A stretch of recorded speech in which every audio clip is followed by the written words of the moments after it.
Welcome in for another episode of SSD Mythbusters. We are glad to be back. So thanks for joining us. It's been nice to have some feedback from you guys on some of these topics, so we're going to keep them coming. We got a great new one for you today. My name is Jeremy Worley, and I am here today with our in-house expert, attorney Josh Worley. Josh. So what we do here is we tackle a question, a myth that is out there that we have heard in our years of doing Social Security disability law, and we just try to give you all of the information that you need. So today we're going to tackle another one. Okay, so what we do is we present it to Josh. He's our disability expert, and we just walk you through all the information you need. So we're going to jump in today with a new topic.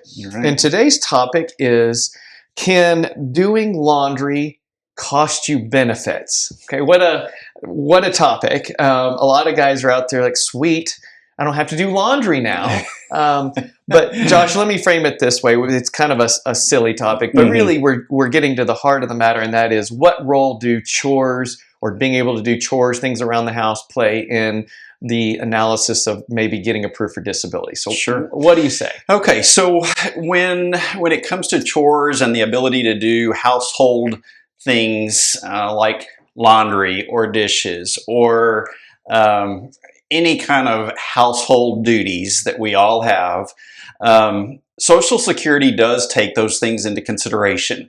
The main way that it will come up is Social Security will ask you to fill out forms, and you'll fill out paperwork along the way at various levels, whether it be appeals, applications, and they will ask you about your ability to do some of those things. And one of the things that they're looking for is they're trying to figure out, are you able to do those types of things? And are you able to do those easily? Are they struggles?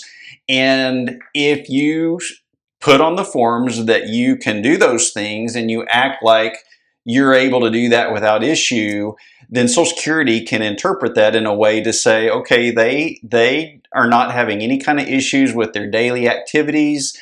They can handle those things, and if they can handle those things, then perhaps they can go out and figure out a job that they can potentially handle, maybe a light level job or a light duty job. So that's the way that it comes up in Social Security cases.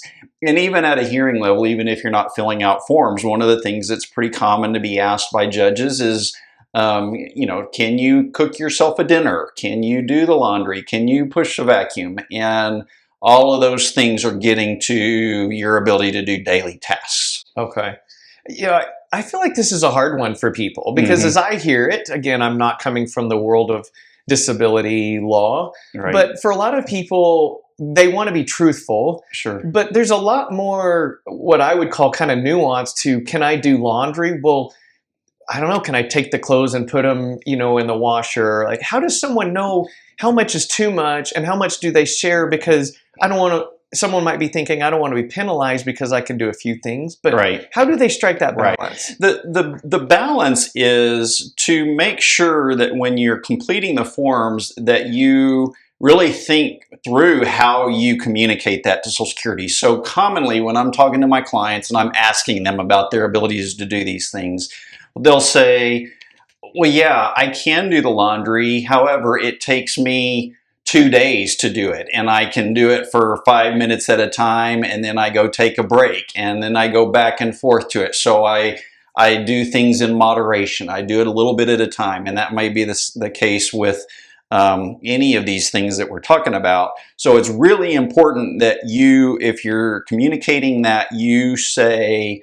yes, I can do the laundry, or I can make myself a meal. However, the way that I do my meal is I get microwave meals that I can do it in 5 minutes by sticking it in the microwave. It's not a meal that I'm standing at the stove for 30 minutes doing all these different things to put the meal together. So be honest in the forms that you complete, but think through how you communicate it. And if you communicate it in a way that makes it sound like you're Miss Betty Homemaker that's running around the house all day, every day, doing all these things, then it can negatively affect your case and you can certainly get denied because of a misstep in the way that you communicate it. So be honest, but make sure you're communicating the caveats to how you get those things done. Yeah, I feel like this could be a real surprise for people because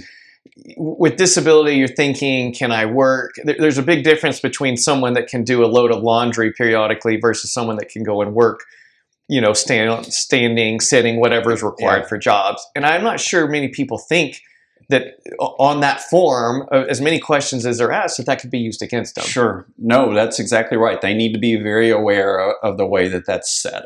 Okay. Yeah. And I would, put in another plug. We say this a lot on this podcast, but it does go to the point that the benefit of having an attorney is for situations just like this, because something that one person might think is a harmless question on an application could actually be the difference between maybe even getting approved or not, because a judge misinterprets a simple answer on a form. That's exactly right. And that is one of the huge benefits to having an attorney, is to make sure, we deal with this every day. We deal with these forms every single day. We fill them out all the time. We're very careful about how exactly we communicate to Social Security. What exactly do we put in those forms? Because every word matters. Every sentence that you put down matters. And it can make a difference on whether you get approved. Okay. Before we wrap up, we've talked about the laundry. You mentioned dishes. Are there any other chores that you've seen come up periodically that maybe even you might say, hey, be careful as you're answering this? The one that immediately pops to mind is mowing the yard. Yeah, that's what I was gonna say. If you say you're out mowing the yard, then that's a pretty big red flag to Social Security. That if you're able to mow the yard, then and you act like that's, I mow the yard weekly. Well, if you can mow a yard in general, then Social Security is going to interpret that and think, okay, we can go find him or her a simple job that they can handle. So you want to be very careful on those kinds of things. All right. Great info. I found a lot of this surprising, and I think our topic, can doing laundry cost you benefits? I think the answer is this is not necessarily busted. I think there's some truth to this, for sure. It can be, yes. There is certainly some truth to this. Okay, so it just reaffirms what we've talked about. Every question on there matters, as Josh said. Every word you're putting on there can impact your claim. And with as much as at stake, we just continue to urge you, get some help, have someone walk you through this, because there's so many, what I would call, traps of things that some are obvious, some are not. This falls into the camp of, I think, something that maybe not be as obvious. So anyway, if you would like additional information about this topic and more, you can visit us at the Injury and Disability Law Center. That's at www.idlawcenter.com. We got lots of content on there, and you can reach us. Josh has a nationwide disability law practice, and so we're happy to help you if you would like some assistance with your own application or appeal. So, Josh, thanks for helping us. Sure. Next time, we'll take on another myth.